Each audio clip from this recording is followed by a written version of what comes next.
Yesu ashimwe cyane. que notre, Wagira ngo ntabwo turi kumwera. que notre Seigneur soit Abo turi kumwe loué. bagire batya.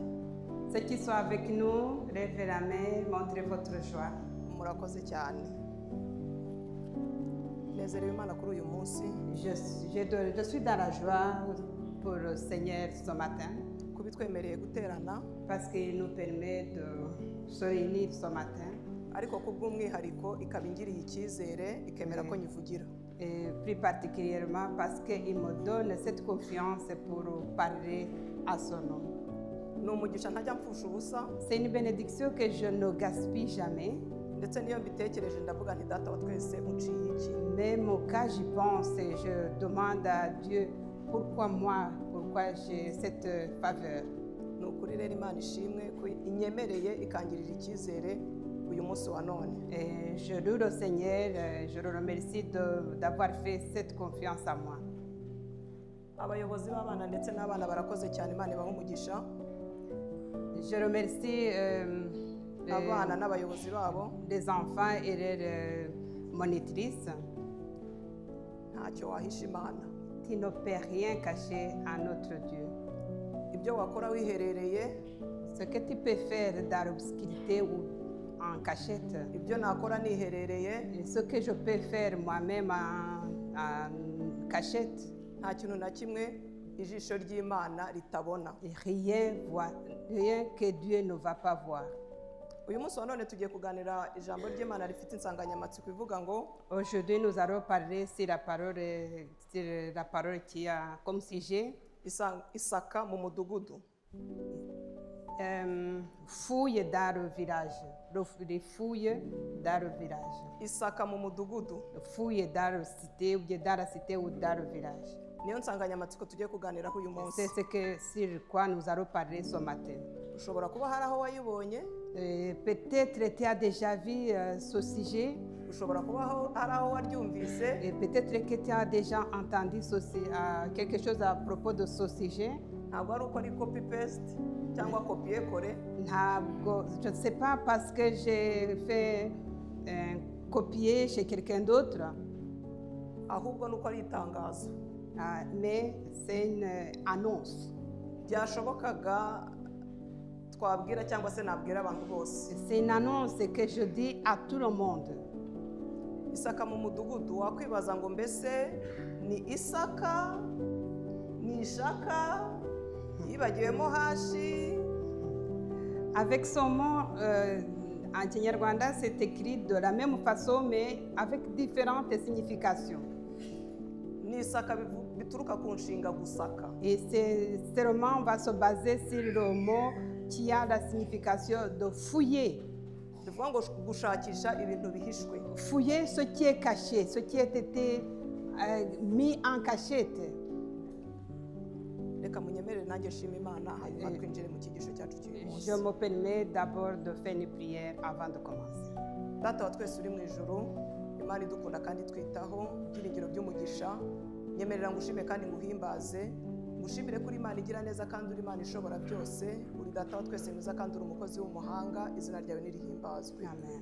Data mwiza, uyu mwanya kuri iyi saha unyemereye ko nkubera igikoresho, ni ukuri ndakwinginze ngo ntaba ari jye ahubwo izina ryawe rishyirwe hejuru. Amen. Reka ufungure amatwi y'imitima yacu, ufungure amaso y'imitima yacu, tubashe kukumva kandi tubashe kukubona mu bundi buryo. Reka twese hamwe ijambo ryawe nyagora ku ngoma Imana rikiza imitima yacu kandi rizatubera impamba izatugeza mu bwami bwawe. Amen. Ngaho nuganze kandi utegeke, ni mu izina rya Yesu dusenze twizeye. Amen. Amen. Kadufate Bibiliya zacu Ouvrons nos Bibles. mu gitabo cya kabiri cya Mose, On va dans Exode, turasoma igice cyaho cya kabiri, chapitre 2. ndasoma mpereye ku murongo waho wa mbere ngere nko ku murongo wa 10. Exode chapitre 2, verset 1 à 10. Igitabo cyo kuva igice cyaho cya kabiri, ndasoma mpereye ku murongo waho wa mbere ngere ku murongo wa 10. C'est Exode chapitre 2, verset 1 à 10. Mose aravuka, umukobwa wa Farawo aramurera.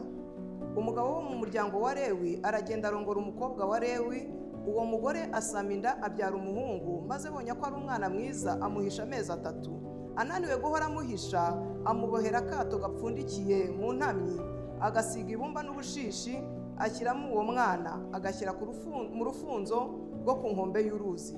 Mushiki we aramwitarura ngo amenye ikiri bumubeho. Umurongo wa 5, umukobwa wa Farawo amanurwa no kwiyuhagira mu mazi.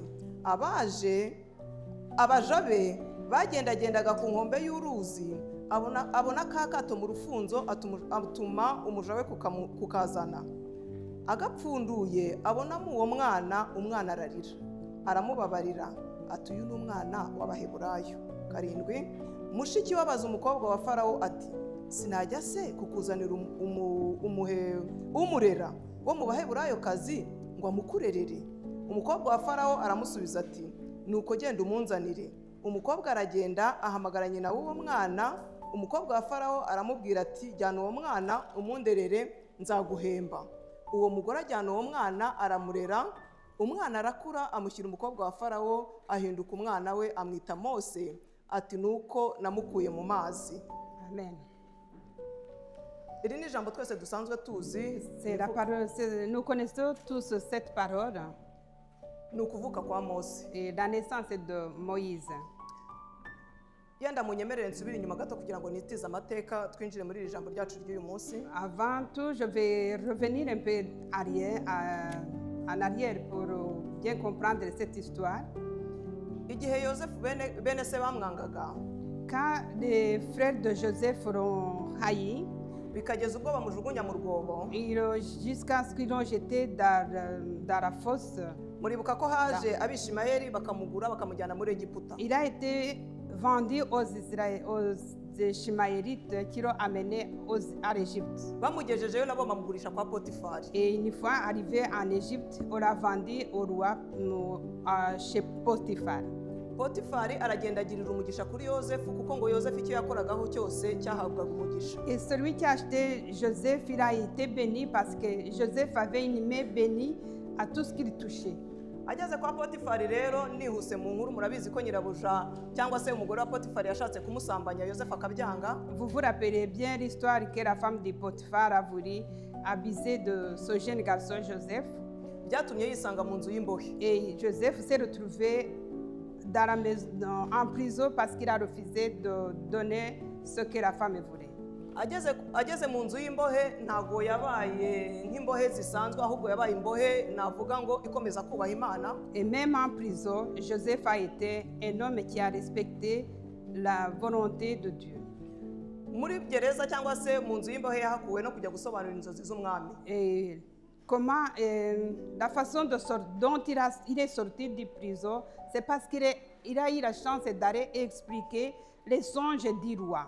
Kubw'ubwenge Imana yamuhaye ndetse n'ihishurirwa yagize, yasobanuye inzozi z'umwami, azisobanura neza kandi bibukuri, bigeze ubwo bamugira n'umuyobozi cyangwa se ab'umuyobozi ukomeye muri Egiputa. Il avait une bénédiction que Dieu l'avait donné, une intelligence qui l'a permis de bien interpréter le songe du roi jusqu'à ce qu'il est devenu un dirigeant du pays d'Égypte. Gukomera kwe siho ndi butinde, ahubwo murabizi ko inzara yateye iwabo, bene wabo cyangwa se bene se, abana ba Yakobo baza guhaha. Et il fut un moment où il était le dirigeant, mais le pays était prospère. Là où il était dans son pays de naissance, il y a eu la famine. Ce qui fait que ses frères et sœurs, ses frères sont venus pour chercher de quoi manger en Égypte. Murabizi ko yababwiye basubire bazana umuhererezi Benjamini, bajya kumuzana, nyuma na Yakobo araza baturayo. Et alors Joseph a utilisé ses frères pour amener son père et son petit frère en Égypte. Et ils ont habité en Égypte. Bamaze guturayo rero, kubw'akamaro Yosefu yagiriye Egiputa, yabaye umuntu ukomeye. Abavandimwe be basomererwa ibintu byinshi, cyangwa se umuryango usomererwa ibintu byinshi, imisoro, ndetse muri rya gihe cy'inzara bahabwa ibyo kurya ku buntu. Parce que Joseph a été une personne déjà bénie, même toute sa famille a été aussi bénie en étant dans le pays d'Égypte, de façon qu'ils étaient exonérés de différents impôts. Ils avaient aussi les avantages dus au fait que Joseph était béni et était aussi un dirigeant d'Égypte. igihe cyaje gushira rero cyangwa se cyaje gutambuka, yosefu arapfa cyangwa se aratanga, Le temps passe vite et Joseph est décédé. ndetse n'abavandimwe be bose na se murabizi ko yapfuye bakajya kumushyingura i Kanani. Ses frères et même son père sont tous décédés en Égypte. Ils ont été enterrés à Canaan. Bibiliya itubwira neza ko ndetse n'abo mu gihe cya yosefu bose bapfuye. Et la Bible nous dit que même les gens qui étaient de la génération de Joseph sont aussi morts. Ariko nubwo bapfuye, abisirayeli bakomeje kororoka, bororokera mu gihugu cy'amahanga cyangwa se bororokera muri Egiputa. Mais les descendants d'Israélites, ils ont continué à être prospères et à se multiplier en Égypte. Barororotse cyane baragwira. Et ils sont devenus nombreux. Ikibazo cyaje kuvuka rero muri Egiputa, hima umwami utarigeze amenya Yosefu. Et quand le problème est arrivé, c'est au moment où il y a eu un nouveau roi qui n'a jamais connu Joseph. Si uko mu by'ukuri atamumenye, ahubwo nuko atifuzaga kumwumva n'ibyo yakoze akabitesha agaciro. Mais c'est pas parce qu'il ne l'avait pas connu, mais tout simplement il ne voulait pas écouter, même reconnaître ce qu'il avait fait pour son pays. Uwo mwami yitegereje abisirayeli abona ukuntu barimo bagenda bororoka kandi bakagwira. Son nouveau roi, il a observé le peuple d'Israël qui se multipliait de jour en jour. Arangije abwira abantu be ataba abantu tubigira imitwe, barimo barororoka cyane, barimo baragwira, bashobora kuzifatanya n'abanzi bacu bakaturwanya. Il a eu une idée de chercher les moyens de les diminuer. Parce qu'il pensait qu'en étant aussi nombreux, il faut se mettre en commun avec leurs ennemis pour les attaquer. Uko byagenze rero umwami atanga itegeko, aravuga ngo umwana wese w'umuhungu uzajya uvuka bajye bamwica. Et pour y arriver, il a donné l'ordre que parmi les Israélites, un garçon qui naîtra sera tué. Muri icyo gihe ngo hari ababyaza babiri, uwitwa Shifra ndetse n'uwitwa Puwa. Et il y avait que deux femmes sages qui s'appelaient Chipra et Puwa. Umwami aragenda arabegera arababwira ati umwana wese uvutse, kwa kundi murabizi yenda ababyeyi bari bubyumve cyane, umwana arimo avuka bajye bahita bamuniga niba navuga ngo atarakandagira ku isi. Et le roi a demandé à ces deux sages femmes de tuer tous les garçons qui naissaient juste avant même la naissance. Abo babyaza bari abaheburayokazi. Et ces dames étaient des Hébreux. Bibiliya bivuga neza ngo abo babyaza bubaha Imana ntibumvira umwami wa Egiputa. La parole de Dieu nous dit que ces deux sages femmes, ils n'ont pas obéi à la parole du roi d'Égypte, mais ils ont obéi à Dieu.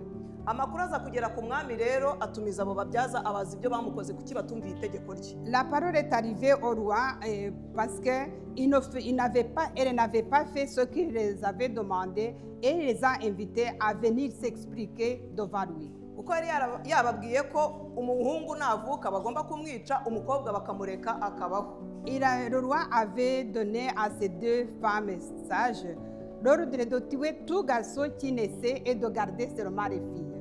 Mwibaze uyu munsi wa none iyo tuza kuba turi muri icyo gihe abakobwa mwari muzadukwize hehe? Imaginez-vous alors si on était dans cette période. Abagabo mwari kuba muri mbarwa, les hommes seraient moins nombreux.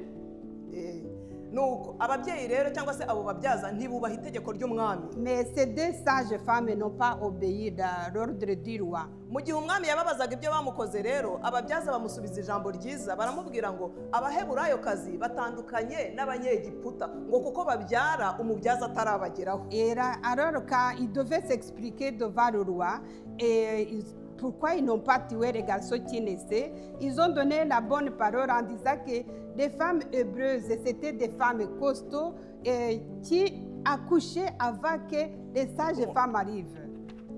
Iyo uyu munsi wa none twari dufite abagore b'abanyabwenge nk'abo ngabo. Et si on avait maintenant dans notre période des femmes intelligentes et ouvertes comme elles, bize gufata imyanzuro birengagije ingaruka zashoboraga kubageraho, qui prennent les décisions sans toutefois prendre conscience des conséquences qu'ils auront après.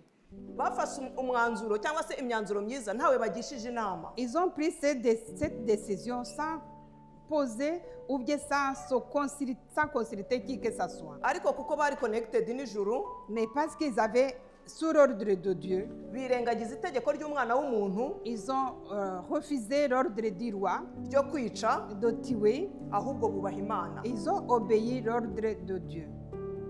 Ababyaza Bibiri bitubwira neza ngo nuko Imana igirira neza abo babyaza, ngo kandi kuko bubashye Imana, Imana ibaha urubyaro baba imiryango.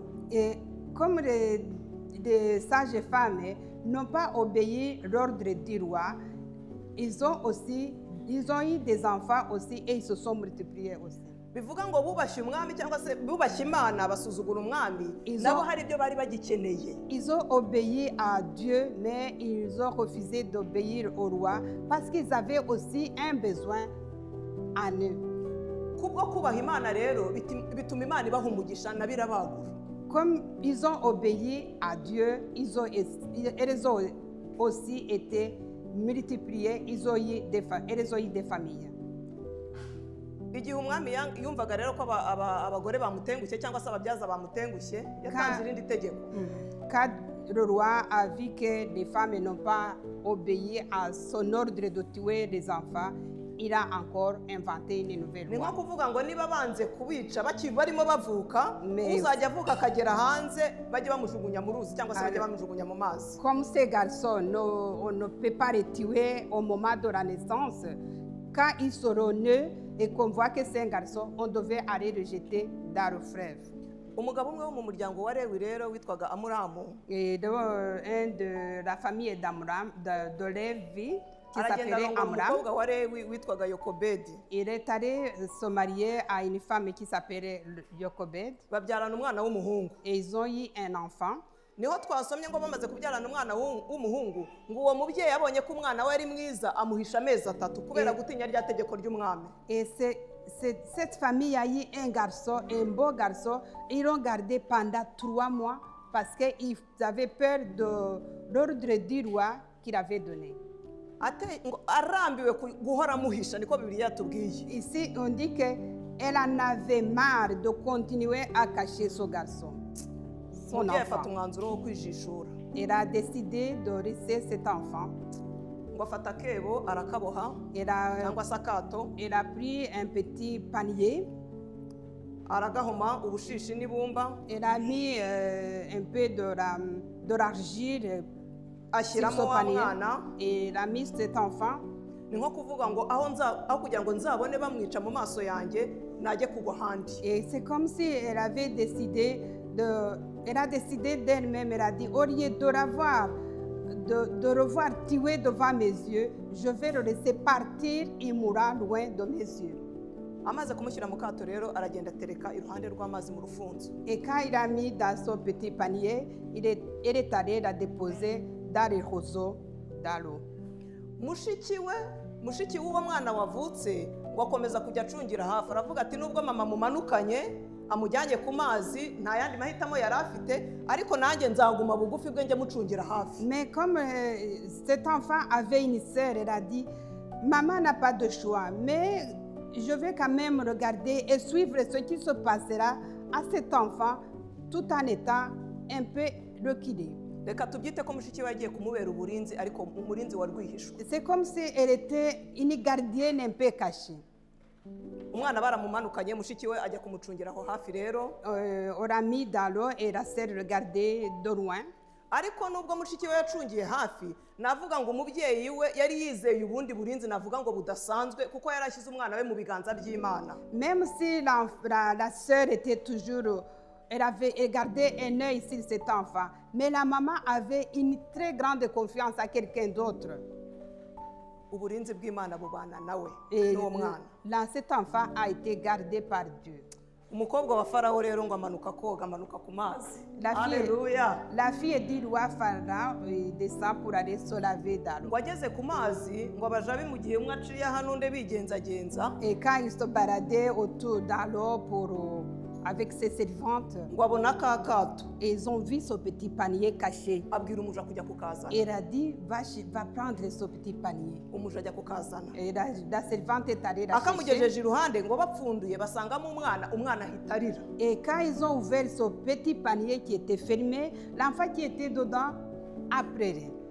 tuvuga ibi ngibi utekereza uburinzi bw'Imana n'ineza y'Imana n'umugambi w'Imana. En parlant de ça, pensez à la protection de Dieu qui était avec cet enfant. Mushiki we wamucungiye hafi yihishe avuga ngo noneho arihishura. Et la sœur qui était la gardienne en cachette, elle a eu l'occasion de se montrer. Aragenda yegera akana karimo karira Et n'abarimo bibaza iby'akana. Elle s'est approchée de cet enfant qui pleure et ces dames qui l'entouraient, qui se demandaient c'est quoi, d'où ça vient. Umva imitwe n'ubwenge. None se ngo sinajya kukuzanira umuntu uzajya ukakurerera. Et là, ça, l'intelligence et vraiment le plan de Dieu qui dit, Ngo w'umuheburayo kazi. est-ce que je ne peux pas aller chercher quelqu'un d'autre qui va regarder pour vous, qui va garder cet enfant pour vous, et surtout une femme hébreuse. Umukobwa wa Farayo marayika w'Imana yohereje koga La fille de Imana Pharaon. yashakaga ko uri wa mwana. La fille de Pharaon qui est descendue pour venir se laver, se baigner dans l'eau. Atagiye kubaza umugabo niba yaramufite. Dieu avait un projet sur cet enfant. Elle a décidé de prendre cet enfant sans arrêt consulter son mari. Atabajije se. Elle n'a même pas demandé à son père. Atagishije inama abajabe. Elle n'a même pas demandé conseil à ses servantes qui étaient avec Ahita elle. abwira uwari umubajije mushiki w'umwana ati genda umunzanire. Il dit à la petite fille, elle a dit, va me chercher une dame hébreuse qui va arrêter ce bébé pour moi. Umunyabwenge rero nawe aramanuka ahita azana mama w'umwana. Et l'enfant qui était là, était très intelligente et maligne, elle est allée chercher la vraie maman. Sinzi niba izi nkuru iyo tuzisoma tujya tugera kure ngo dutekereze utwo dutaye twose. Et en lisant ces histoires, essayez de voir tous ces détails pour mieux comprendre. Utekereza umubyeyi wari ugiye gusigarana amashereka murya, reka mbivuge gutyo. Imaginez-vous la maman qui vient d'abandonner son bébé et le lait qui commençait à monter en elle. Wari uhumirije akareka umwana we. Elle avait même fermé les yeux en disant que cet enfant, je ne sais pas quoi faire, je le laisse partir. Baramuzanye ngo ajye kumurera. Et c'est elle qui est choisie pour aller élever cet enfant qui était. Umukobwa wa Farawo aramuga ngo jyana uwo mwana umunderere kandi nzaguhemba. Et la fille du roi Pharaon lui dit, prends cet enfant, va l'élever et je vais même te uburinzi récompenser. bw'umwana we ntawe ukimukozeho. Elle a trouvé la protection de son enfant, il sera protégé. Imana imukubitiraho n'indishyi y'akababaro ngo nzajyana naguhemba. Et Dieu a même donné cette compensation. Et parce que la fille du roi, elle a dit, je vais même te payer pour ça. Aha wakwibaza ngo izo nkuru turimo tuvuga zihuriye he n'Isaka mu mudugudu? Et on peut se poser la question, pourquoi toutes ces histoires? Aha ngaha wakwibaza ngo bihuriye he n'Isaka mu mudugudu? Et quelle est la relation avec ces histoires que nous venons de voir et le fouille ou la fouille dans le village ou dans la cité? Dutekereze y'amezi 3 uyu mubyeyi yahishuye umwana. Pensons à 3 mois auquel la maman avait caché son umwana bébé. batangiye guseka, atangiye kwiriza. L'enfant commence, à 3 mois, cet enfant commence à rigoler, à faire du bruit, elle rigole, elle pleure. Bivuga ngo yagombaga kurwana intambara zo kumuhisha ku buryo ntawe uri bwumva uwo mwana. Elle faisait vraiment un combat de cacher même la joie de son enfant pour que personne ne l'entende. Mutekereze iyo haramuka habaye gusaka nko mu mudugudu wabo, Imagine- bakamenya ko yabyaye umuhungu yarangiza akamuhisha. Imaginez-vous s'il y a eu la fouille dans sa cité ou dans son village et qu'on apprend qu'elle a eu un garçon qu'elle a caché. Nge narenze aho ngaho nibaza abamubonaga twite bamubaza ngo wabyaye iki, yamatsiko twese ababyeyi tugira bamubaza ngo yabyaye iki, mu by'ukuri yasubizaga iki. Et je me suis demandé, les gens qui l'ont vue enceinte, et ils n'auront jamais vu avec un bébé, ils n'ont pas si c'est un garçon, une fille. On se posait des questions. Niba yari afite imiryango se buriya ntabwo yazaga guhemba. Et si elle avait des familles, est-ce qu'elle n'a pas eu l'occasion de venir, d'avoir des visites pour venir la remercier? Bivuga ngo yagombaga kurwana intambara yose ishoboka kugira ngo hatazagira inkuru isohoka yuko yabyaye umuhungu. Elle avait un combat à mener de façon que personne ne doit savoir qu'elle a eu un garçon. Uburinzi bw'Imana rero bwabaye kuri uyu mwana. La protection de Dieu qui était sur cet enfant. uyu mubyeyi wari usubije umwana we ngo amurere yari azi kuko byagenda kose mu gihe runaka azohereza umwana kwa nyina w'ibwami. Même si la maman a eu l'occasion d'élever cet enfant, elle savait très bien qu'un jour, elle va remettre cet enfant. yagombaga kumutwara umwana yujuje imyaka 12. Et l'enfant à 12 ans et devait être remis à la fille de Pharaon. umuheburayokazi rero wari ugiye kurererwa n'umunyegiputa Et la femme hébreu qui allait élever l'enfant de Égyptien, yari azi imico yabo, yari azi imyitwarire yabo, ikigeretseho yari azi n'imisengere yabo. elle connaissait bien leur culture, leur façon de prier et elle savait comment ils vivaient. basengaga ibigirwamana, basengaga imana zitandukanye. Ils priaient des idoles. icyo yakoze rero, uyu mubyeyi yari afite umukoro ukomeye cyane ku buryo muri ya myaka 12 yo kurera umwana ataramusubiza yagombaga kumutsindagiramo cyangwa se kumwigisha kubaha imana mu buryo bwose bushoboka. Le devoir de la maman qui élevait cet enfant jusqu'à 12 ans, c'était vraiment de l'inculquer de la culture de Dieu, d'adorer Dieu avant qu'elle soit au service des Égyptiens. yagombaga kumushyiramo ibitekerezo byo kubaha imana. Et devait l'apprendre comment obéir, revrer Dieu. yagombaga kumutoza gukunda ukuri n'ubutabera. Il devait aussi l'apprendre comment être juste. ikirenze kuri ibyo yagombaga kumugaragariza ubugoryi, ingaruka n'icyaha byo gusenga ibigirwamana. Et il devait aussi l'expliquer les conséquences qui peuvent suivre la personne qui va adorer les idoles. kandi akamwigisha kutagira inzika. Et il devait aussi l'apprendre à ne pas être rancunière. Pardon. igihe cyarageze rero imyaka 12 yuzuye, À 12 umwana ans. ajyanwa ibwami. Il est parti dans la maison du roi. satani yari azi ko kwica abana b'abahungu azababurijemo umugambi w'imana, cyane ko umucunguzi yagombaga kwivuka mu Bisirayeli. Satan savait bien qu'en tuant tous les enfants israélites qui étaient de genre garçon, il allait bloquer le projet de Dieu. uyu munsi wa none rero uburinzi bw'imana buturiho iturindiye umugambi wayo kuri twebwe. Et aujourd'hui, la protection qui est sur nous, c'est parce qu'il a un plan pour nous.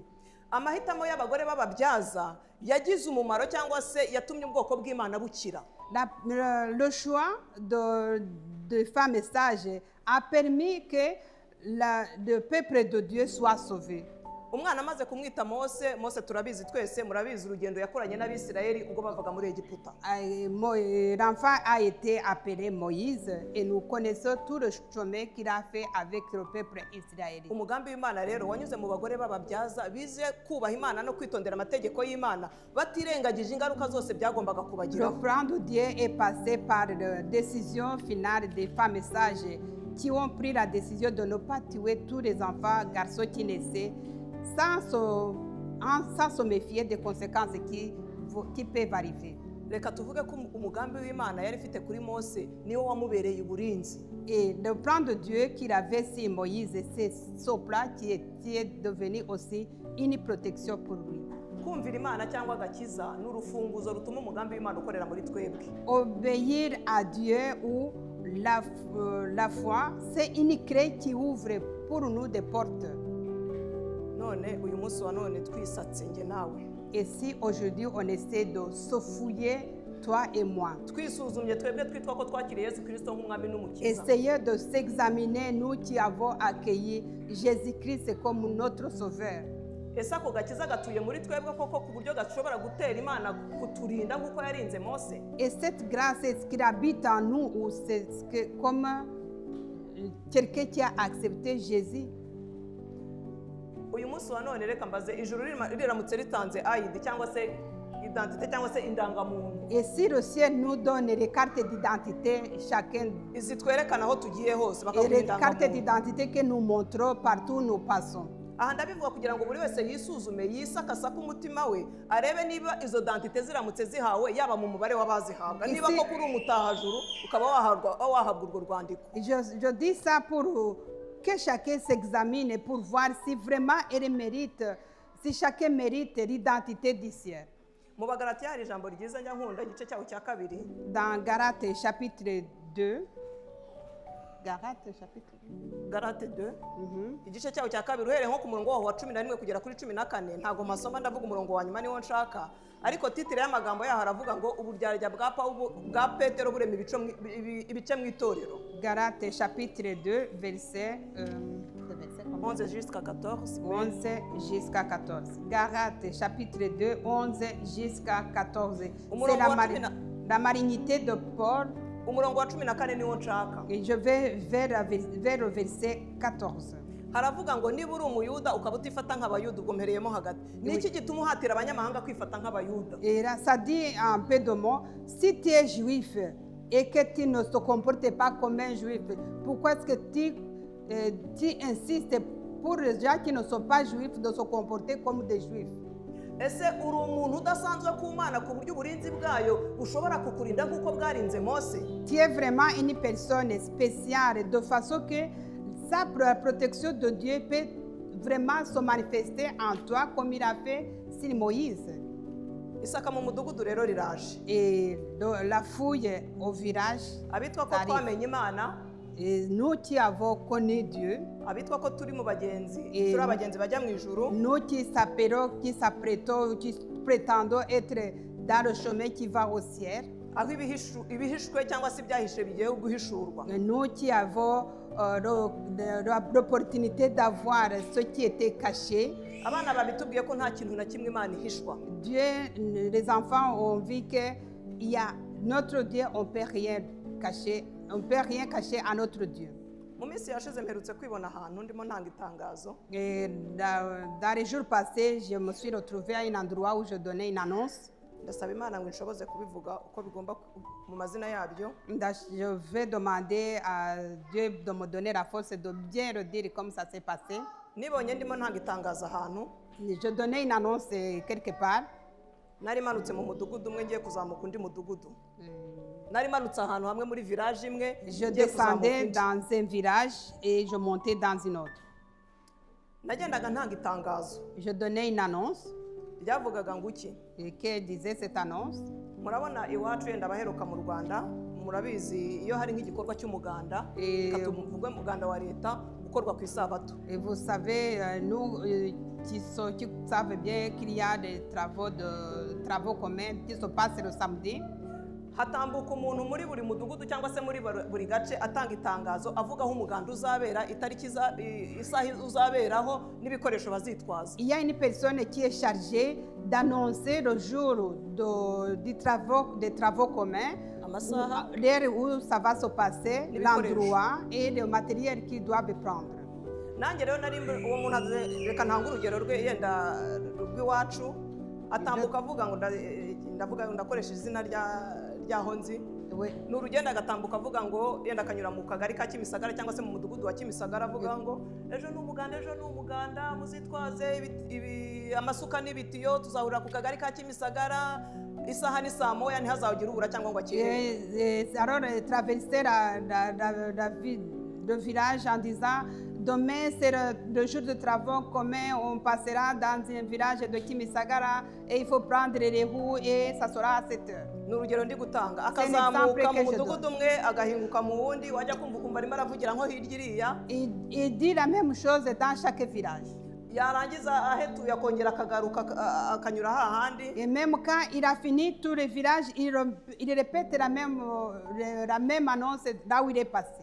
Natambukaga rero nanjye nari ndimo ntanga itangazo nka gutyo nge ntago natangaga iry'umuganda. Et moi aussi je me suis retrouvée dans la même situation même si je ne donnais pas l'annonce sur les travaux communs.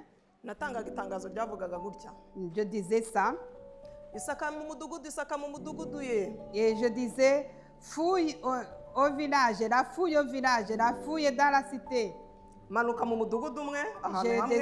J'ai descendu dans une cité ou dans un petit village. Isaka mu mudugudu ye, Isaka mu mudugudu. Et je disais, je vais fouiller, il y a un fouille dans le village, Nari mbabaye. J'étais triste.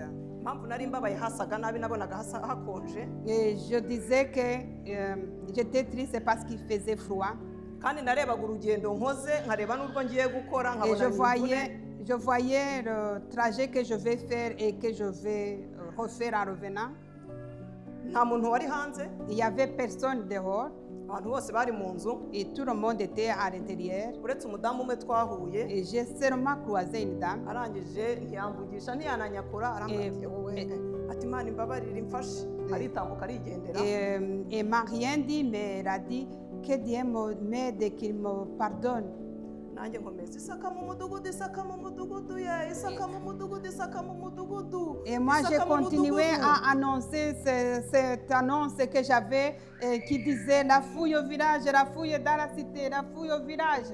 Bivuga ngo nari ndimo mbwira abantu bose batuye muri uwo mudugudu cyangwa se batuye aho hantu ko hagiye kubaho isaka. Et je disais à tous ceux qui habitaient dans ce village ou bien dans cette cité qu'il va y avoir une fouille. Mu gihe rero nari ndimo sakuza n'ijwi rirenga rinini cyane, Et je le disais ça en haute voix. umuntu arambwira Et une personne m'a dit ceci. ati nturubona ko muri iyi minsi abantu bahugiye mu kuvuga ngo Tu vois que les personnes de ces derniers jours, les gens sont occupés à dire, mumbabarire ibi ni bivuga je dis ça parce que c'est umuntu akuremo message cyangwa se yumva icyo agomba kumva, je veux que chacun retire le message qui analyse est zitari ngombwa dedans tuzishyire ku ruhande, et oublier les analyses que vous devez faire dessus. ahubwo niba mwuka ari kuvugana nawe ndetse nanjye, Et si le Saint-Esprit est en train de te parler à toi et à moi, tu trouves un message dedans. icyo ntavuze nticyongerweho, reka mbivuge gutyo. Et ce que je n'ai pas dit, que vous ne rajoutez pas. Umuntu arambwira ati nturabona ko muri iyi minsi abantu bahugiye mu kuvuga ngo Nicky Grazeri ngo yaravuze ngo Los Angeles ni umujyi utarimo Imana. Et la dame, c'est la dame. Nicky Grazeri. Et la dame que j'ai croisée me dit, vous voyez que uwo c'est... twahuye yaragiye yaratambutse. Oui. Hanyuma jyewe ndimo ngenda undi muntu aransobanurira. Ah oui, voilà. Elle a croisé la deuxième personne qui a dit que Nicky Grazeri a dit ceci. Ngo Los Angeles ni umujyi utarimo Imana. Et que Los Angeles, c'est une ville qui ne connaît pas Dieu.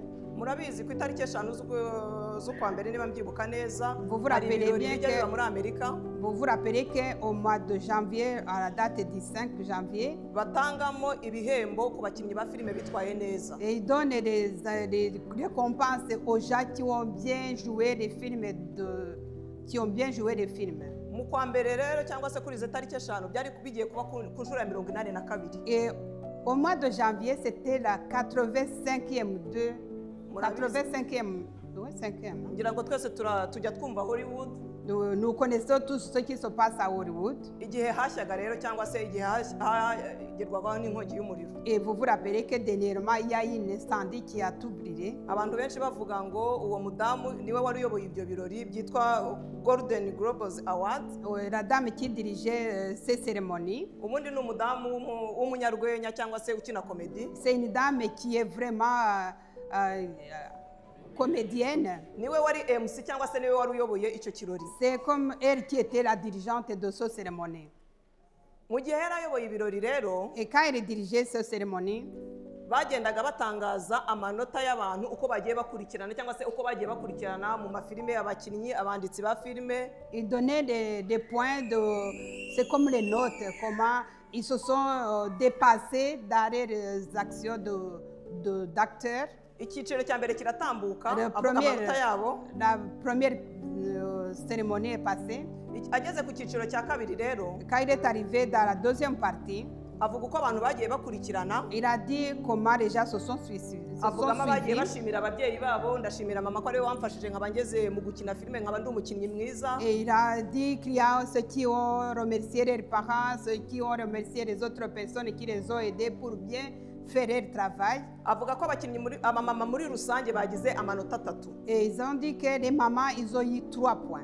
Abagiye bashimira abanditsi n'abacteurs bagiye babafasha bose, Et ceux qui ont remercié les acteurs et ceux qui les ont aidés, babona amanota 11.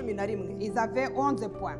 Hanyuma ku murongo wa gatatu ayandikaho ngo God cyangwa se kuri projection bashyiraho Imana. Et à la 3e position, ils ont mis Dieu. Nk'umunyarwenya nyine yabivuga mu rwenya rwe.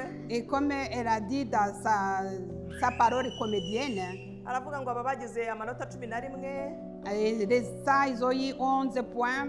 abamama bagize amanota 3, Et les mamans, ils ont eu 3 points. ngo ariko Imana yabonye 0. Et mais Dieu a eu 0 point. aravuga ngo God creator of universe, 0 mentions. aravuga ngo riradi que Dieu Imana yaremye byose Dieu qui a tout créé, ifite 0 il a eu 0. na 0 bayishyiraho ku ruhande. Et on a mis 0 devant Dieu. arangije avuga ijambo rikomeye riherekeza icyo yaramaze kuvuga. Et après, elle a dit la parole qui accompagne ce qu'elle venait de dire. aravuga ngo no surprise, Los Angeles is a godless town. Aravuga ati umujyi wa Los Angeles ni umujyi utagira umurinzi. ngo nta gitangaje, donc ni nko kuvuga ngo nta gitangaje kuba Imana yaremye byose yabona 0. Los Angeles ni umujyi utarimo Imana. Il n'y a rien d'étonnant parce que Los Angeles c'est une ville qui n'a pas Dieu, où Dieu ne vit pas. uwansobanuriraga muri rya tangazo rero, Et ce qu'il disait dans cette annonce-là, arambwira il m'a dit, ngo ntubona ko abantu bari kuvuga ngo Los Angeles ni umujyi utarimo Imana bihaye kuvuga Nicky Glaser uwo ngo ah oui. wabivuze. Tu vois que les gens disent que Los Angeles n'a pas Dieu. C'est la ville où Dieu ne vit pas. atuzi ko mu Isaka mu mudugudu hari abantu bazasangwa bameze nka godless heart, donc imitima yabo itarimo Imana. Tu sais que même quand il y aura la fouille dans la ville ou dans la cité, il y aura des personnes pour imitima lesquelles yabo itarimo Imana. on trouvera que leurs cœurs n'ont pas de Dieu, n'ont pas connu Dieu. ndikanga ubwoba burangije ndavuga Et j'ai eu peur. abo bantu baba mu baririmbyi, baba muri diakona, baba mu byiciro byose by'itorero, ariko ukazasanga umuntu yarabaye muri bya byiciro byose ariko atarigeze atunga Imana muri we. Et ces personnes-là sont des diacres, sont dans les différents départements de l'église. Mais le jour de la fouille, il n'y aura pas Dieu dans leur cœur. Saka umutima wawe, Et Dieu te demande de fouiller ton cœur. niba warakiriye Yesu Kristo nk'umwami n'umukiza, Si tu as accueilli Jésus-Christ comme ton sauveur, njya nkunda kuvuga ngo ukemera ko yicara ku ntebe y'ubuyobozi bw'imibereho yawe, et que tu as accepté que ce soit le dirigeant de ta vie, suzuma urebe niba akicaye ari we akimye ingoma mu mutima wawe cyangwa se akicaye ku ntebe y'ubuyobozi bw'imibereho yawe. essaie de voir si c'est lui qui est toujours sur le trône de ton cœur. ngaho ibaze wowe jye nawe Imagine twisanze igihe kimwe Imana yadushyira ku munzani igasanga ntiyigize itura muri jyewe. Imagine-toi si toi et moi, le jour de la pesée, Dieu ne trouvera pas. wararirimbye, De warabaye trace. muri bya byiciro bitandukanye, wari ya maturo watuye, ya bindi byose wakoze twitwa ngo ni umurimo w'Imana. Dieu ne trouvera pas de traces dans nos cœurs alors que nous avons été dans différents départements de l'église. uwansobanuriraga rero wampaye urwo rugero rwa Nicky Glaser arongera arambwira, Et la personne qui m'expliquait m'a donné encore des explications. arambwira ati nturebe inzego z'umutekano mu gihugu runaka iyo zigiye gusaka, yenda tuvuga urugero, Et hari urumogi, kanyanga n'ibindi biyobyabwenge, dans certains pays, il y a souvent des fouilles parce qu'il y a des drogues, de l'alcool vendu sans autorisation. iyo bagiye gusaka, Quand on va fouiller, niba ari inzego z'umutekano zinjira intego yabo ari ukugira gute, ari ugukora igikorwa kibazanye. et si c'est les personnes qui sont venues pour fouiller, ils ont un objectif. iyo binjiye muri uwo mudugudu cyangwa se muri iyo nzu, Et quand ils entrent dans cette cité ou dans le village, même dans la maison, ntabwo binjiramo ngo basangemo media biganye. ils ne vont pas venir en disant « Ah, média, on a étudié ensemble. tuvuga urugero n'umuntu ushinzwe umutekano winjiye baje gusaka barebe niba nta kanyanga, La- nta rumogi, nta kokayine, nta mbunda se cyangwa nta bisasu. La personne qui entre dans la maison, il a un objectif, il sait ce qu'il vient faire. ngo yinjiremo ninjira muri ya nzu bagiye kusaka Eka asangemo ira- media biganye. Et quand il entre dans la maison, il va trouver média parce qu'ils ont étudié ensemble. ngo atanya ati komera media twiganye, wari warabuze ko twababuranye iminsi myinshi. Et ils vont commencer à se saluer amicalement en disant « Ah oui, on se connaît, ça fait longtemps qu'on ne s'est pas vu. niko bigenda ». C'est comme ça que ça se niko passe. bigenda. Est-ce que c'est cyangwa comme se ngo yinjiremo nasangamo igikobwa giteye neza, igikobwa ntigiteye neza rwose. Eh bien, quand il va entrer, il va d'abord regarder la fille qui est bien formée Areba dans la rwose maison. kinasa neza, ni n'inzobe rwose gisa neza, ni iki wajya Ekere kureba va- housing. Et qu'elle va commencer à admirer la beauté des personnes qui sont dans cette maison. ibyo bishatse kuvuga iki? Et qu'est-ce que ça veut dire? ni ukuvuga ngo iyo aje gusaka akora ikimuzanye, Ese elle nubwo vient- iby'inyuma byaba bisa neza, we akora umurimo umugenza. Même si elle vient pour fouiller la maison, il va faire son objectif sans regarder les uwansobanuriraga rero distractions. ambwira ko imidugudu ari imitima yacu. Et la personne qui m'expliquait, il a dit que les villages ou les cités, ce sont nos cœurs. buri wese asuzuma umutima we umudugudu we arebe niba ntacyo yabitsemo.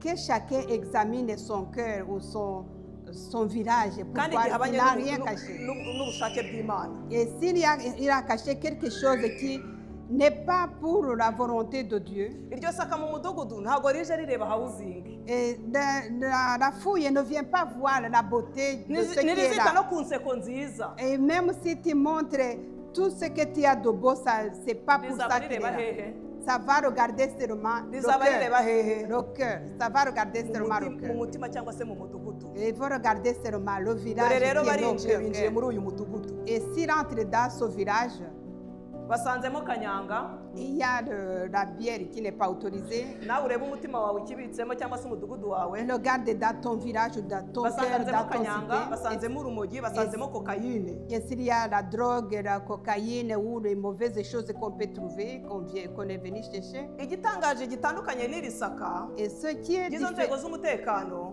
la différence entre la fouille des autorités et la fouille qui fouille nos cœurs, ntabwo bazavuga ngo rukundo we ngo ngwino urebe tugiye gusaka kwa Mediya. il n'y a pas d'annonce. Oya, kuko nibatangaza ko bagiye gusaka kwa Mediya, ibyo Mediya yari afite aragira gute, Ese arabihisha ku ruhande ariko atabivuyemo. Et si on fait une annonce qu'il va y avoir la fouille dans la maison de terre, la Ndagira personne gute- va cacher ce qu'il avait à cacher. utekereze urugo basanzemo ibyo bari gusaka bashaka gukura mu mudugudu wawe, yenda byateza umutekano muke. Imaginez-vous alors le foyer dans lequel on va trouver tout ce qu'on cherche. Niba ari urumogi rwazanywe na madamu, Et si c'est la drogue qui est venue à cause de la femme, baramutwarana n'urumogi, uretse no gutwara urumogi nawe baramutwarana. eh ben, on va prendre madame avec sa drogue. Niba ari urwazanywe na papa baramutwarana. Et si c'est monsieur qui est venu avec la drogue, il Uzaza part avec. kuvuga ko undi ari we waruzanye, Et si tu vas témoigner, bafata aha bagafatana hariya bagatwarana uwo bangahe. et si tu vas témoigner que c'est elle qui est venue avec, on vous prend tous. Iyo umugore afite uruhinja arimo aronsa baramubwira ngo wowe nubwo ari wowe waruzanye sigara wonsa ntacyo tuzagaruka kugutwara. Et si la femme a un enfant qu'elle était occupée à arrêter son bébé, Niko est-ce qu'on bigenda. on va la laisser parce qu'elle Baramubwira a ngo un kubita uruhinja mu bébé? mugongo tugire dute. Non, dis prends ton bébé, Nagira ngo on y mubwire va. rero niyo mpamvu navuze ngo ni itangazo. Et je vous ai dit comme ça parce que Iri c'est une saka mu annonce. mudugudu utagira ngo rirajya gusaka hanze. La Riri fouille, hehe? la fouille au village, ça fouille pas au village, c'est seulement dans nos cœurs. bya bindi wahishe umugore, bya Tout- bindi nahishe umugabo, tout ce bya que bindi tu as- papa na mama batazi. Tout ce que tu as caché à ta femme, et ce que tu as caché à ton homme, et même ce que les parents ne savent pas, Inzego z'umutekano iyo zije gusaka ntavuga ngo bavuga ngo iki ni icyumba cya papa ntawinjiramo, Kandi zo- barinjira uburiri bakabutera hejuru ukibaza Ka- niba ari bwa bundi wamaze amasaha ngaho uri gusasa cyangwa se niba ari ya nzu wigize utunganya quand yagutwara les umwanya. autorités arrivent pour fouiller, ils entrent partout, il n'y a pas d'endroit ou de place interdite. None mu mudugudu wawe haba habitsemo iki? Et alors, dans ton foyer, dans ton village, et dans ta cité, dans ton cœur, Inzangano, qu'est-ce qui est caché dedans? inzangano, La haine, amatiku, amatiku, amacakubiri, les différents. bya bindi byose. Uyu mudugudu navuze ngo nujya gusakwa ntabwo uzarebwa inyuma, bazareba ibiri hehe, Et j'ai ibiri dit imbere que y'umudugudu cyangwa se ibiri quand mu on va mudugudu. fouiller, on va fouiller ce village, cette cité, il faut regarder ce qui est à l'intérieur, ce qui est caché à l'intérieur, non pas à l'extérieur de la cité. Navuga ngo rero utaragura inzego z'umutekano z'ijuru twakwisatse hakiri kare Si. tukamanika ibiganza tukabwira data wa twese akatuboneza. Avant que le ciel envoie ses travailleurs pour venir fouiller nos cœurs, pourquoi ne pas apprêter nos cœurs, pourquoi ne pas fouiller nous-mêmes et retirer ce qui n'est pas bon? Badusomeye isomo riboneka muri Yosuwa igice cyaho cya 22 n'umurongo wa 23. On nous a dit de ce qui se trouve dans Josué chapitre 7. Aha ngaha batubwira inkuru yaho cyangwa se umutwe waho w'ijambo uravuga ngo Akani afatwa. Le titre de ce chapitre 7 s'appelle La crime et la punition d'Akan. Arabyatura baramwica. Et Akan, c'était au titre 7. chapitre 7 verset 16. Oui, c'est la crime et punition d'Akan. ahangaha iyi nkuru abisirayeli ubwo barimo bava muri egiputa murabizi ko babonye imirimo n'ibitangaza imana yabakoreye. Vous vous rappelez de l'histoire des Israélites quand ils ont quitté l'Égypte? ahangaha bari bamaze gutsinda cyangwa se inkike z'Yeriko zarimo zimaze kuriduka. Après la chute des murs de Jéricho, byari ibihamya bifatika by'uko bagendanye n'Imana. c'était vraiment des témoignages fiables qu'ils ont été avec Dieu partout. bageze ku musozi wa Ayi rero ngo bajya kurwana kuri Ayi. Et quand ils sont arrivés sur le mont Aï, mu kujya kurwana bajyaga ubundi ibyo bajyaga gutera Imana yabahaga amategeko n'amabwiriza yo kugenderaho cyangwa se ibyo kwitondera. avant d'aller au combat, Dieu donnait les ordres de ce qu'ils devaient faire et les recommandations de ce qu'ils devaient respecter. mu gihe bajyaga kurwana kuri Ayi rero Yosuwa ngo banza yohereza abatasi. Et quand ils s'apprêtaient à aller combattre Aïe, Josué a envoyé des espions. abatasi bagarukana amakuru meza. Et les espions, ils sont revenus avec de bonnes nouvelles. baramubwira ngo ntiwivune ntiwirushye kuri Ayi ni bake cyane And- uzoherezeyo nk'ibihumbi 2 cyangwa 3 Ils by'ingabo. ont dit, ne perds pas ton temps. Les gens qui sont dans la ville de Haï, ils ne sont pas beaucoup. Seulement 2 ou 3 000 hommes suffiront pour combattre. niko byagenze rero Yosuwa yohereza abagabo ibihumbi 3 kurwana. Et Josué, il a envoyé seulement 3 000 hommes. bageze kuri Ayi rero abanye Ayi ngo barabakubita barabanesha ngo Eh. babicamo abagabo 36 ngo bakubita ikimanuka. Et ils sont partis, 3 000 hommes, pour combattre le village de Haï. Et ils sont perdus et ils ont tué même 36 personnes parmi les Israélites. bamaze gutsindwa Yosuwa yibaza impamvu batsinzwe ntiyayumva. Et Josué se demande pourquoi Dieu nous a aidés partout et ici on a perdu. agihindukirira kubaza Imana rero. Et il est retourné demander des ayibaza explications à impamvu Dieu. batsinzwe. Il a demandé à Dieu pourquoi est-ce que nous avons perdu dans un petit village comme ça. Imana iramubwira ngo muri mwe hari abafashe ibyashinganywe. Et Dieu lui a répondu que parmi vous, il y a des gens qui ont pris des objets interdits. aramubwira ngo mwaracumuye ndetse sinzongera no kugendana namwe. Vous avez péché et je m'éloigne de vous. Okay, Yosuwa arabyumva Imana irabimubwira neza Eh. irangiza imuha amategeko n'amabwiriza y'icyo agomba gukora. Et Josué a bien écouté ce que Dieu lui a répondu et il lui a donné aussi des ordres à suivre pour la suite. Yosuwa yari agiye gukora umukoro rero cyangwa se yari agiye usigaranye devoir ivuga ngo agiye kureba abo bantu bafashe ibyashinganywe. Et alors Josué avait reçu l'ordre d'aller regarder, d'examiner c'est qui a pris les objets interdits. bukeye bwaho ngo atumiza imiryango y'Abisirayeli yose, Il a invité tout le peuple israélite buri muryango wimurika n'abawo bose. et chaque famille devait se présenter avec tout son peuple.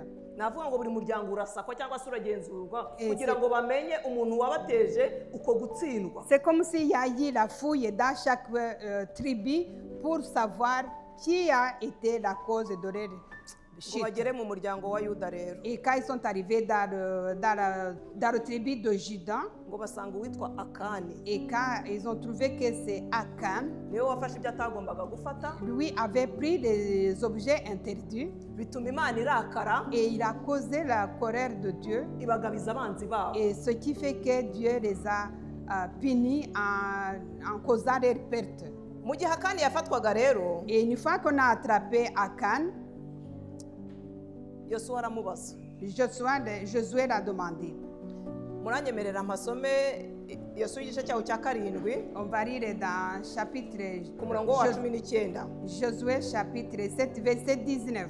ngo maze Yosuwa abwira Akani ati mwana wanjye ndakwinginze wubahe Uwiteka Imana y'Abisirayeli uyaturire maze umbwire nonaha icyo wakoze ntumpishe. Le verset a été projeté. nuko Yosuwa abaza Akani amwegera ajya kumubaza nubwo bari batsinzwe cyangwa se yari yabateje amakuba ntabwo yagiye amubwira ati wagicucuwe wagikiki wakoze ibiki. Quand Josué s'est approché d'Akan, il s'est approché de lui avec douceur. ahubwo yagiye amubaza ngo mwana wanjye niki cyatumye ukora ibyo. Il a dit, mon fils, pourquoi tu as fait ça? reka wumve uko akani yasubije ku Et murongo wa 20. Et au verset 20, on trouve la réponse d'Akan. akani asubiza yosuwa ati ni ukuri nacumuye ku Uwiteka Imana y'Abisirayeli, uko nabigenje ni uku: nabonye mu minyago umwambaro mwiza wa shinari na shekeli n'ifeza 200 n'umuhimba w'izahabu w'igipimo cya shekeli 30, ndabyifuza mpera ko ndabyenda mbihisha mu gitaka, biri mu ihema ryanjye hagati, n'ifeza iri munsi yabyo. Ok.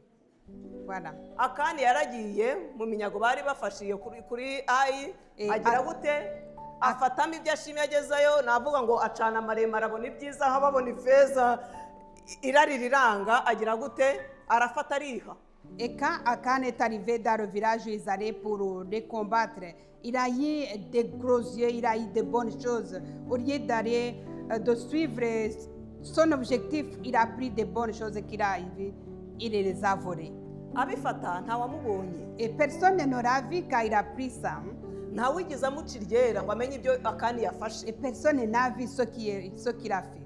hari ibyo nkora mutandeba, Il y a des choses que je fais sans que vous me voyez.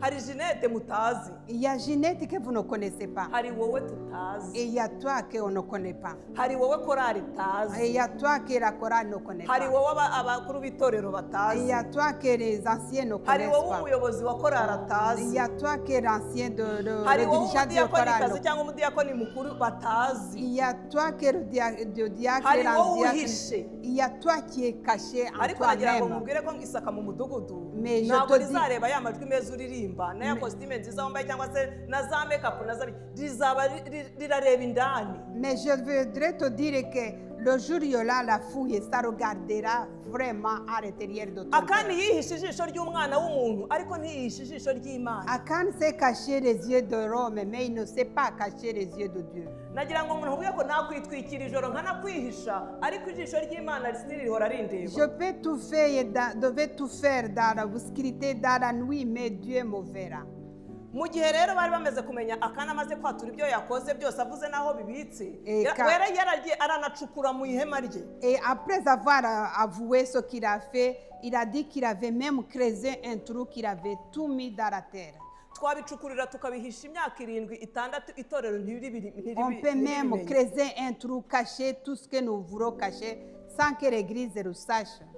ariko nagira ngo nkubwire ko ijisho ry'Imana ntaho rihishwa. Mais Dieu voit tout. Tu ne vas pas cacher tout ça amagambo à Dieu. y'ubugoryi uvuga, Les paroles de imyitwarire yawe n'imigendere yawe, comment tu te comportes. ndagira ngo nkubwire ko rikodi y'ijuru nta kiyisoba, buri cyose kirandika. Et tout est écrit sur la page du ciel. ibyo ukora tudahari cyangwa se ibyo nkora Ce mudahari. que tu fais à notre absence, ou bien ce que je fais à votre absence. amahitamo yanjye meza cyangwa mabi, Mon choix, mon bon choix ou mauvais choix. igihe kirageze ngo bijye ku mugaragaro. Et c'est le moment que tout doit être dévoilé. nta kizihisha. Il y aura il y aura plus rien qui sera iri caché. saka mu mudugudu niri gutangariza ngo sohora ibyo ugomba gusohora. La fouille au village ou dans la cité te demande de sortir tout ce que tu as caché. saba Imana igushoboze, twe ntabwo twabyishoboza, igusohore gusohora ibitagomba gutura muri wowe. Demande à Dieu de t'aider pour pouvoir sortir tout ce qui ne doit pas habiter à l'intérieur de toi-même. umutima wawe utazasanga umeze nk'umutima utarimo Imana, godless heart. Et que ton cœur ne soit pas comme un cœur qui n'a jamais de trace de Dieu. byaba bibabaje, Ça serait triste. byaba biteye Et agahinda. ça serait vraiment bwa bwitange triste. bwawe na wa muhate wawe. Et que tu as donné ton dévouement, ta force. wari uzi ko madamu atabizi, Et tu savais bien que madame n'est pas au courant. ariko mu gihe basakaga Eh, bagusohokanye n'umuryango, Et quand on fouillait et qu'on a sorti tout ça avec toute la famille, abaturanyi bamenye ko iwawe hari ikitagenze, niyo mpamvu bakujyananye nabyo. et les voisins ont su ce qui s'est passé dans ton foyer, c'est pour ça qu'on a mis tout dehors. nubwo batatanze itangazo bajya kwinjira iwawe, Même si on n'a pas donné l'annonce quand ils sont entrés chez toi, ariko mu gusohoka nibagusohokana bagasohokana n'ibipfurumba tuzabimenya. et le jour où on va tout sortir, on sera tous au courant. Yona yari azi ko yihisha Imana, Jonas savait bien qu'il est part pour se cacher yari de azi Dieu. ko ayikwebye, Et il savait bien qu'il va loin. Il savait bien qu'il ariko s'éloignait imana de Dieu. imwereka ko idahishwa, Dieu lui a montré ko qu'il n'y a itagira rien, imikino. il y a rien qui peut se cacher et qui Ibi ne bintu joue pas. tubimangamangemo tubyitwaremo uko dushatse, duhishe ibyo dushaka, On peut ariko tujye cacher. tuzirikana ko byamennye amaraso. Et tu peux faire tout ce que tu fais, mais ça fait verser du sang. Akani muzi uko byarangiye, Akan, la fin de Akan, ça s'est fini ngo comme ça. bamuteye amabuye. Aura rapidé. Bibiliya irabitubwira ugeze nko ku murongo wa 25 hasi kumanuka, Au verset 25, ngo bamuteye amabuye n'urubyaro rwe barabatwika. on les a rapidés avec toute sa famille et on les a brûlés. Amahitamo mabi ya Akani yagize ingaruka no ku rubyaro rwe. Le mauvais choix d'Akan a eu des conséquences sur toute sa famille. Amahitamo yawe mabi uyu munsi wa none ntugire ngo azagira ingaruka kuri wowe gusa, azagira ingaruka no ku muryango Le wawe. mauvais choix que tu fais maintenant, ça peut avoir des conséquences, ça aura des conséquences sur toi et toute ta famille. Ngira ngo byakugora kubwira umwana ngo mwana ntukangane, nyamara nawe uzi kubitsa inzangano mu mutima wawe. Ça serait quand même difficile de dire à tes enfants de ne pas avoir la haine, alors que toi aussi tu es une personne qui a plein de haine dans ton cœur. Byakugora kubwira umwana wawe ngo mwana wanjye ntugasambane, kandi nawe uzi ibyo wirirwa wirukamo. L'enfant, c'est facile de dire à ton enfant de ne pas commettre l'adultère, alors que toi aussi tu sais pourquoi tu cours toute la journée. Iby'ubugo byose ubitse mu mudugudu wawe urabizi. Toutes les mauvaises choses que tu gardes dans ton village, tu les connais. Ariko Kristo ubwo yari ari ku musaraba yaravuze ngo byose birarangiye. Mais Christ, quand il était sur la croix, il a dit, tout est fini. Il est prêt à te pardonner. Nta na kimwe atambabarira. Il est prêt à me pardonner. Gusa Bibiliya bivuga neza muri Zaburi ya 50, urabikora nka kwihorera ukigira ko mwanye nawe. Et la Bible nous le dit dans Psaume chapitre 50, il dit, tu le fais en disant que tu penses que je suis comme toi. Ariko nakubwira ngo Yesu agutegeye amaboko Mais Dieu est prêt à t'accueillir. Ushobora kumara igihe kinini mu itorero, Tu peux passer autant de temps dans l'église warivukiramo, et tu es né même dedans, ariko si agakiza. mais ça ne donne pas ta foi. Agakiza ni personnel. La foi est personnelle. Et le salut est personnel.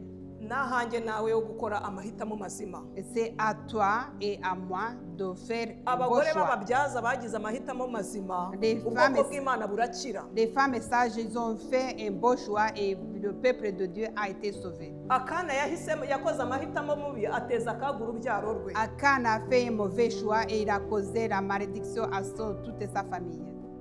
Buri wese ntasuzuma umudugudu we. Et que chacun examine sa cité et Imbuzi son zirimo village. ziratambuka, Et on a souvent des annonces qui nous annoncent de ce que nous devons faire. turimo turaburirwa. Et on nous annonce que nous devons faire attention. Nahanjye nawe yo kumenya aho tugomba guhagarara. Et c'est à moi et à toi de savoir dans quelle position nous devons nous tenir. Abisirayeli ubwo bajyanaga i Babuloni nk'imbohe cyangwa nk'imbata cyangwa se nk'abayage, Les Israélites, quand ils sont partis à Babylone comme esclaves, ngo bageze i Babuloni et quand ils sont arrivés à Babylone, bibuka umunezero bajyaga bagirira muri Yerusalemu. ils se sont souvenus de la joie qu'ils avaient quand ils étaient à Jérusalem. Bareba izina ry'Imana ryatutswe. Et ils ont regardé comment ils ont sali le nom de Dieu. Usome Zaburi 137. Et on va lire dans Psaume 137.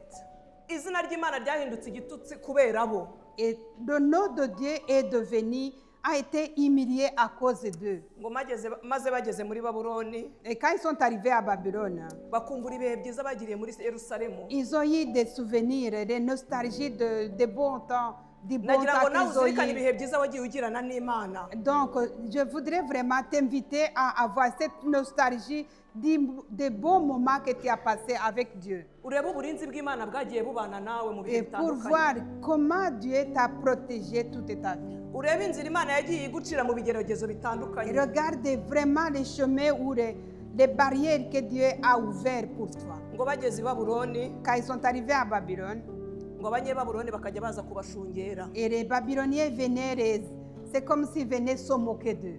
Ngo bakavuga ngo ngaho nimuturirimbire za ndirimbo zanyu Allez. z'i Siyoni. Et c'est comme s'ils disaient, allez, continuez à nous chanter vos chants de Sion. Ngo bakababwira ngo twaririmbira dute indirimbo z'Uwiteka Imana yacu mu mahanga. Comment est-ce qu'on peut chanter les chansons de notre Dieu en étant à Ngo l'étranger? baragiye inanga zabo barazimanika. Ils ont suspendu leur guitare et leur harpe.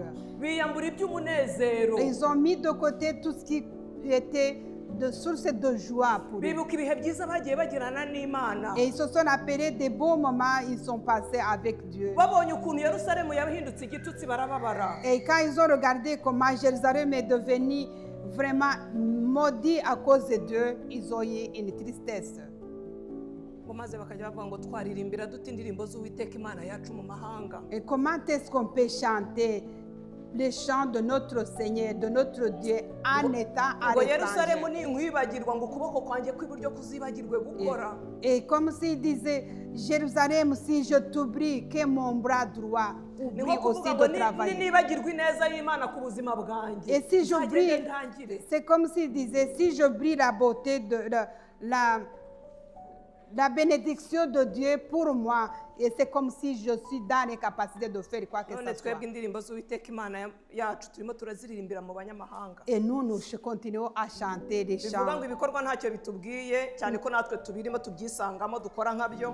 Nous continuons à chanter les chants de notre Seigneur et nous continuons à vivre comme eux.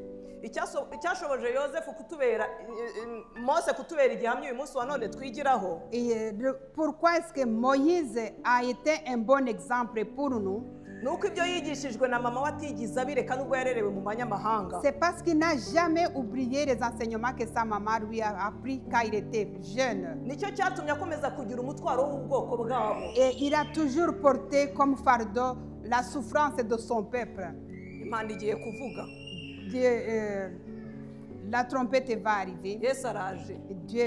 Jésus arrive bientôt. Byaba byiza usatse umutima wawe. Et essaie de fouiller ton cœur. Tugiye gusenga Imana. On va prier. Buri wese yisuzume. Que chacun examine son Umva cœur. akeneye ko dusengana ahaguruke. Et Bitari bya bintu by'ikigare. Celui qui veut vraiment prier avec moi, qui Buri se wese tienne debout, yisuzume. que chacun s'examine. Ariko mutekereze impanda ivuze kuri iyi saha. Et examine, et imaginez-vous si la trompette sonne maintenant.